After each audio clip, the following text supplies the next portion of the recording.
welcome to Classy Chassis with me, Ryan. Hope you're all doing well. And this is part 2 of the Mini Clubman GT rebuild. Now, in the last video, you guys, if you've been watching me, you saw I managed to take the engine out. Well, here she is. Everything on this car, or everything on this engine, is original, old, rusty, and it's taking quite a long time to take some of the bits off. I've managed to take the water pump off, which is here.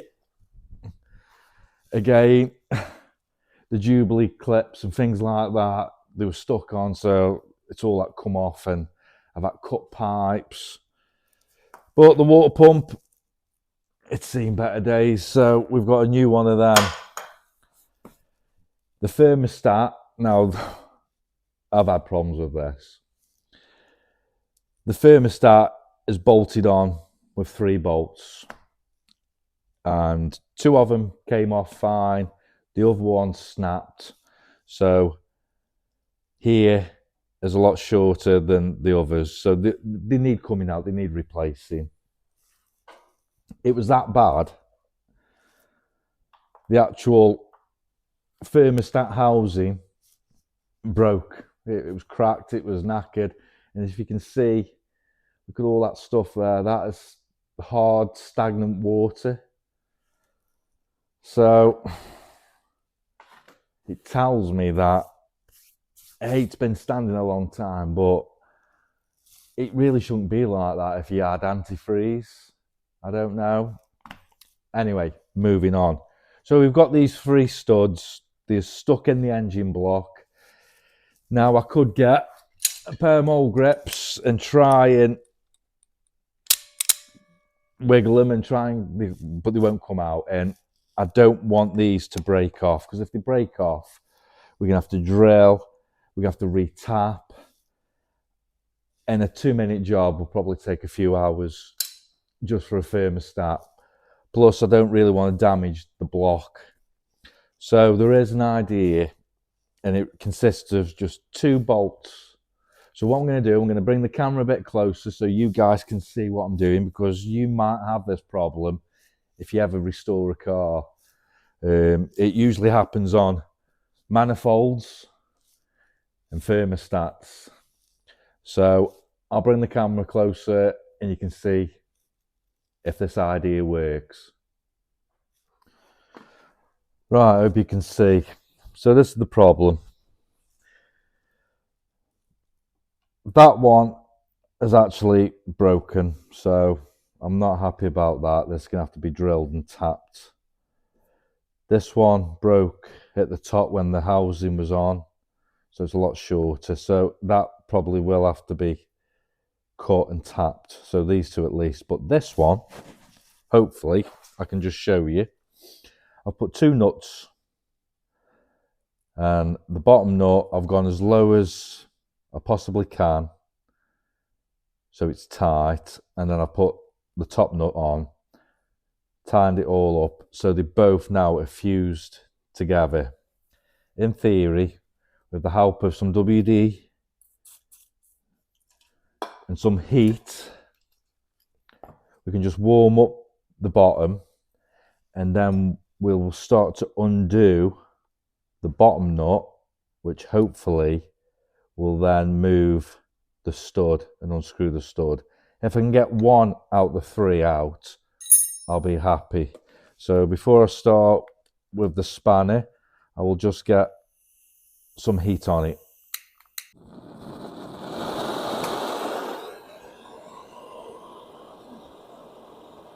And all I'm doing is not doing the stud, I'm doing the block.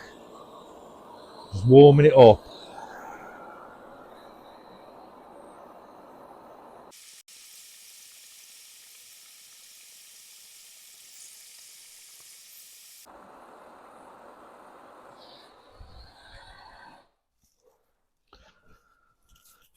Okay, we'll spray a bit more WD on it.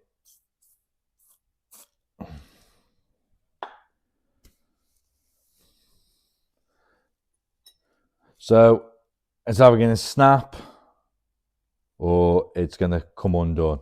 Now another top tip is just gently get the hammer and just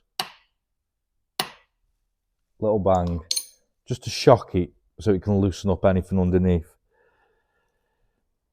Get the bottom one and start turning, and it is actually moving the stud. So I'm just going to move it slowly in and out, because if you can see, it is bent, and this is where I don't want it to break.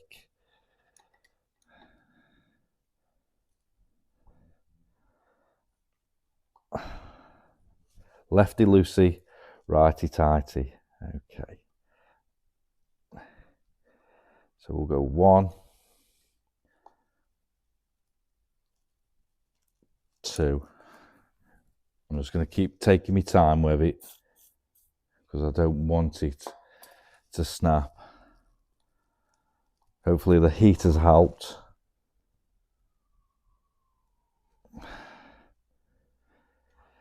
It is really tight. I'm just going to keep.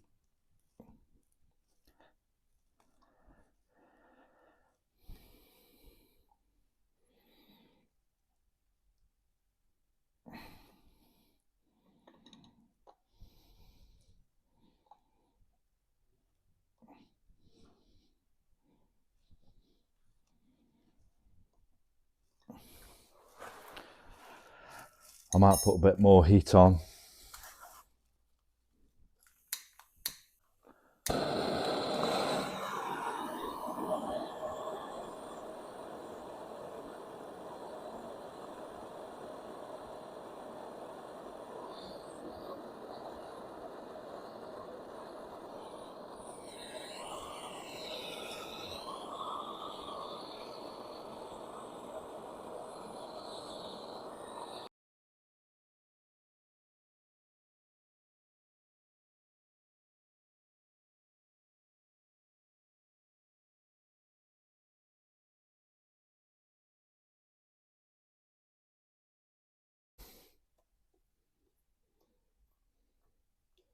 And there you go.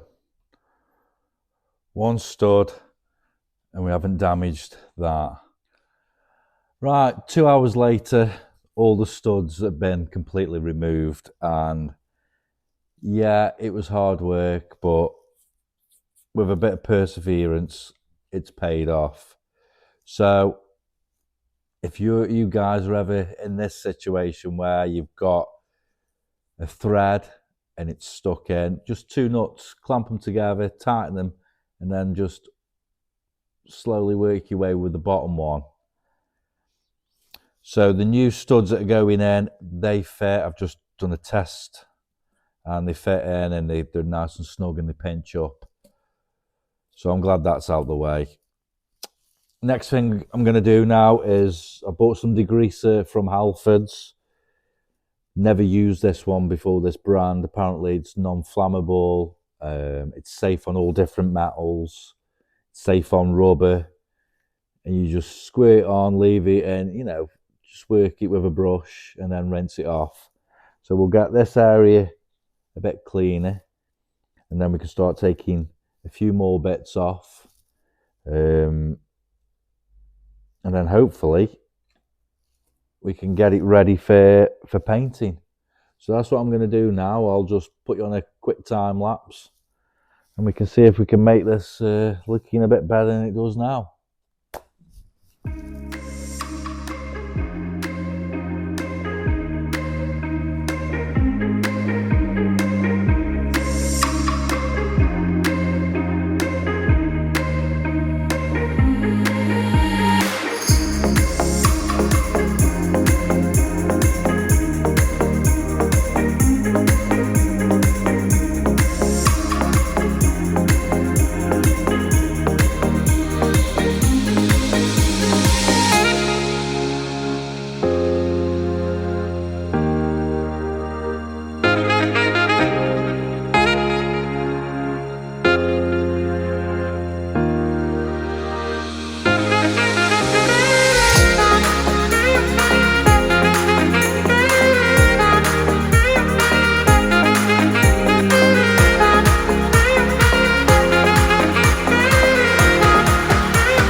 So as you can see, I've completed this side of the engine and the results are amazing. I'm really chuffed with this.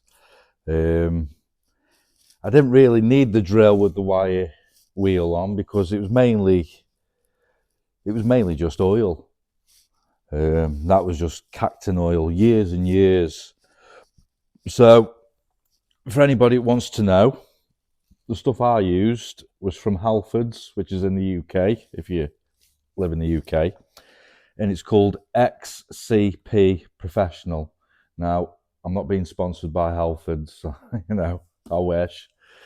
But, I'm happy with the results of that. I've never used it before. I usually use gunk or other degreasers, but that's come up lovely. And my secret tool, and every guy should have one of these in his toolbox, is a toothbrush, because it just worked in all the little areas that I couldn't get with a rag. And well, there you go, that's the results. And you guys are probably saying, oh, Ryan, you're not going to see that once it's back in the car. And no, you're not, because when it gets put in, the subframe will come so far. But visually, it's nice. If you're going to do something like this and decorate the engine and put all new stuff, you may as well do it all, even the bits you can't see. Plus, it'll be easier when we do bolt the engine back on the subframe. At least I can see where the guide holes are, because they're not covered up in all crap. The slide of the clutch, now this always gets dirty on every Mini because, again, they're that low to the ground. I'm just going to use a bit of wire wool and just get off this surface. It's just surface dirt. It'll come up okay. So we'll do that. We'll do the other side, and then I think she'll be good to go, ready for paint. And then the best part is putting all the new stuff on and just seeing a different engine. So that's what I'm going to do. I'll come back to you guys when I've done the other side, and then hopefully you'll see me painting, and that's what we'll do. So I hope you can hear me through the mask. It's all prepped now, it's all masked off, it's all been degreased. I'm using this hot temperature paint, and it's red. I don't know what kind of red it's going to be. I don't know if it's going to be a bright red or a matte. I don't know. So we'll have to just see.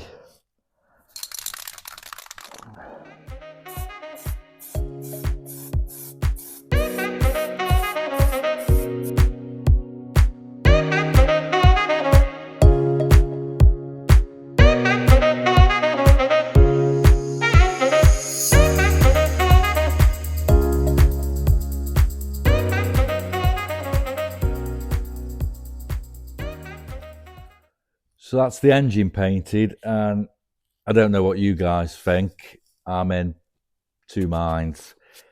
It looks like a lovely gloss red when it comes out, but when it dries, it turns to matte. Now, it's probably because I'm used to my little green Mini.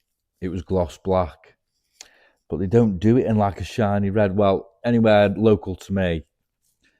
But I'm just hoping now, when I put all the new stuff on, or I've got shiny black stuff, shiny silver stuff, hopefully it won't be all red. It'll break it up a bit, and then with the clutch and the gearbox being silver, hopefully, fingers crossed. Now you might say, oh, I've left the spark plugs and the old thermostat, so it really doesn't go in the engine. And it'll just be easy when I put all the new gaskets, things like that. It'll fit nice and snug. I didn't do much around the back where the manifold is. Again, when this engine will be put back in the GT, you won't see a lot of the engine because there's that many different parts that get fitted to this. So really, it's only the top half you might see. So I'll leave this for 24 hours now, and then I'll come back, and then we can start taking all the masking off and everything. And then we'll start putting some new bits on, and hopefully it'll change again. So it's been 24 hours since I painted the engine, and now I've slept on it and I've come back into the unit. I'm really chuffed. It really looks nice, and you guys gotta admit that does look a lot better than it was. It's a matte finish, but it's hard wearing, heat resistant. It just makes it pop. And then when all the car has been painted and all nice and it's black, when you open the bonnet, you've got this lovely bright red. It looks like a supercharged engine, but it isn't. So down here, I've been shopping. You know, it's dangerous for me late at night when I'm at the unit and you start going on eBay and you start going on these different companies and you start filling your trolley. And yeah, it's an expensive little hobby, this is, but I'm enjoying it and I hope you guys are enjoying it. So a lot of the parts here are brand new. Things like your fuel pump, your coil, rocker cover, spark plugs, all the main things that usually go wrong and that were needed changing have been done. There's other things here that I've cleaned up, restored, and made look nice. So such as where the oil filter went. I don't know if you can remember, this was black and dirty and oily, and where you couldn't read anything on it. Just I'd like to say a few minutes cleaning, but a couple hours cleaning, and the results speak for themselves. So what I'm going to do now, I'm going to start with the front end. So we'll start putting all the bits on, and then we'll just work our way around the engine, and hopefully by the end of this video we will have virtually a complete engine, which, fingers crossed, nothing goes wrong. The only thing I can't do is the radiator. I bought a brand new radiator, but the cowling surround, it bolts on. I'm in the middle of sanding that and painting that, so I'll have to fit that another day, but it won't stop us carrying on with this. So I'll bring closer so you can see what I'm doing, see if I'm doing it right. And yeah, let's see if we can complete the engine.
Well, she's done.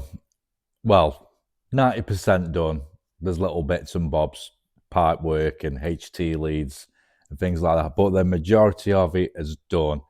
And I'm really proud of myself because I'm not a mechanic. I don't claim to be.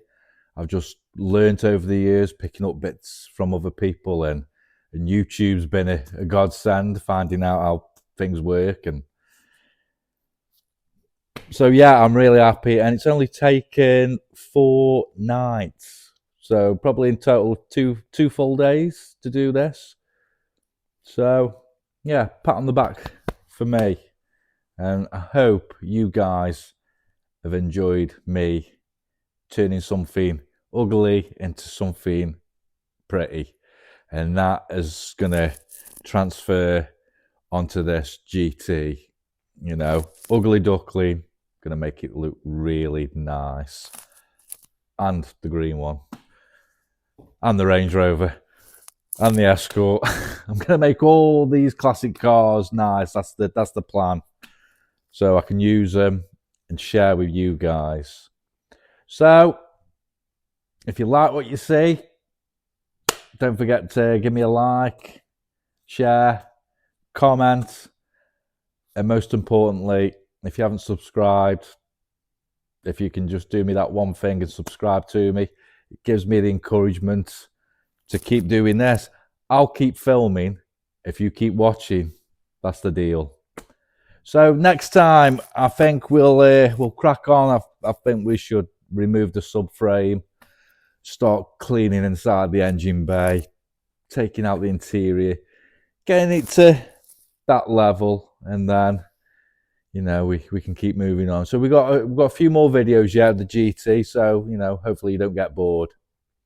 So it's night time. So good night, and I'll see you all again very soon. Take care.